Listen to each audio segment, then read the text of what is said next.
5 plantation houses across Virginia's Tidewater region were reduced to smoldering foundations in a series of fires spanning 17 months, a period later deliberately expunged from county ledgers.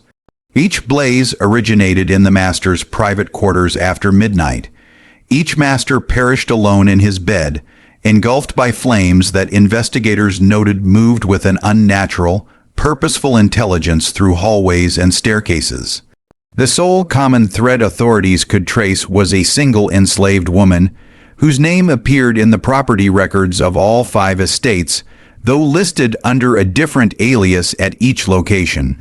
The method she employed so profoundly terrified Virginia's plantation elite that they conspired to erase every vestige of her existence, fearing the mere knowledge of her actions could spark similar destruction throughout the South. The sparse records that survived this deliberate purge suggest the woman first appeared at Richmond's slave market in the autumn of 1847, her true origins shrouded in mystery. The auction ledgers noted she was approximately 23 years old when she stood upon the block at 15th and Franklin Streets, where the city's largest trading houses operated in the shadow of the state capitol. The auctioneer's notes described her with a clinical precision that revealed more about the buyer's interests than the woman herself. Light-skinned enough for indoor work, educated enough to read and write, beautiful enough to command premium prices from planters seeking what they euphemistically called fancy girls for household service. A planter named Harold Sutherland purchased her for $1,200, a sum well above the market rate. Sutherland owned Riverside and 800-acre tobacco plantation along the James River. His wife had died 3 years prior, and his 2 daughters lived with relatives, leaving him alone in a mansion now mostly empty. He registered his purchase under the name Clara, classifying her duties as domestic service and personal attendance to the master, a phrase laden with unspoken implications. Clara navigated the plantation's social dynamics with acute observation. She noted the overseer's brutality, the influence held by certain servants, and most importantly, she recognized what Sutherland wanted from her. She provided it, all while pursuing her own designs. She was installed in a room adjacent to his, her status clear to the entire household. Within months, she had made herself indispensable, managing his correspondence and the increasingly chaotic household accounts.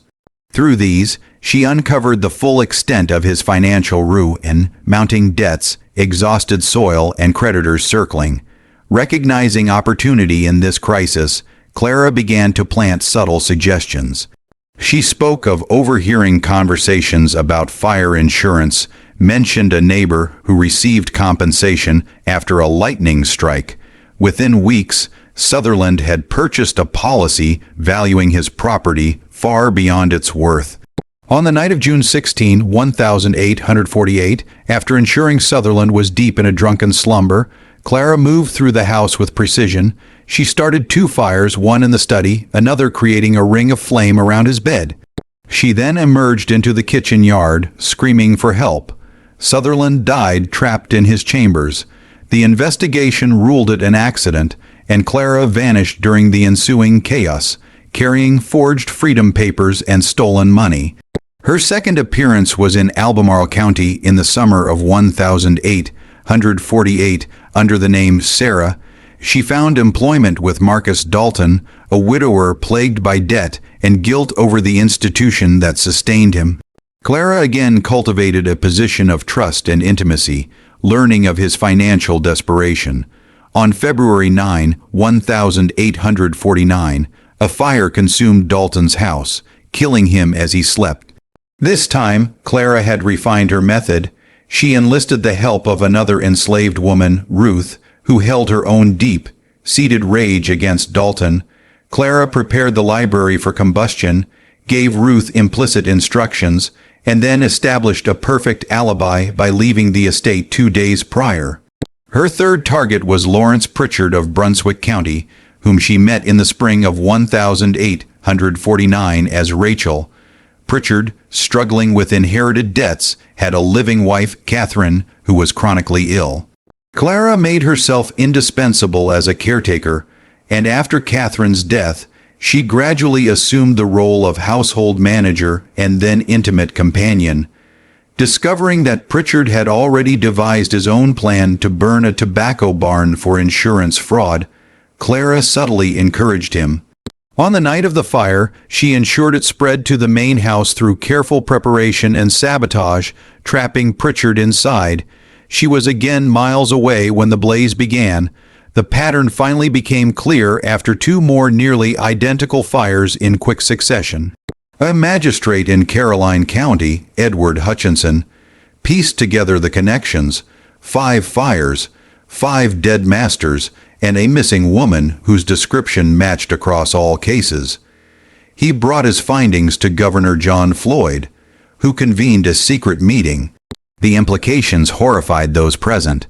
The revelation that an enslaved woman could so effectively orchestrate such undetectable revenge threatened the very foundation of their control. To prevent panic and imitation, Governor Floyd ordered all records of the incidents altered or destroyed. Public knowledge was suppressed, and the hunt for the woman was conducted through confidential channels, prioritizing the system's image over individual safety. Unaware her pattern was known, the woman, now using the name Hannah, arrived in Southampton County in early 1852. She entered the household of Walter Kensington, a young widower facing familiar financial strains. However, Kensington's brother, Jonathan, a militarily trained and observant man, grew suspicious of the new servant's educated manner and vague history. After a confrontation with his brother, Jonathan investigated and confirmed his fears with Magistrate Hutchinson. He alerted the sheriff, forcing Hannah to flee before she could strike again. She was captured months later in Philadelphia, extradited to Richmond, and tried in a proceeding shrouded in as much secrecy as possible. She offered no defense, remaining silent throughout. Convicted and sentenced to death, she spoke only once before her execution to Magistrate Hutchinson. She told him each man she killed represented thousands who participated in the same system of brutality. She had learned to exploit the greed and fear that underpinned slavery, turning the master's own criminal intentions against them. She regretted only, she said, being caught before her work was finished. Clara was hanged on November 17, 1852. Her body was buried in an unmarked grave, and officials destroyed the trial records, believing they had successfully buried the story. They were wrong. While erased from official history, Clara's story lived on. It spread through enslaved communities in whispers, coded songs, and shared testimony. She became a legend, a symbol that resistance was possible, that the system was vulnerable. The officials who sought to protect slavery by suppression had failed to anticipate how completely such a story could travel through channels they could not control. The 5 houses were never rebuilt, the families scattered, but the memory of the woman who burned them endured as a testament to the violent, inescapable logic of retribution.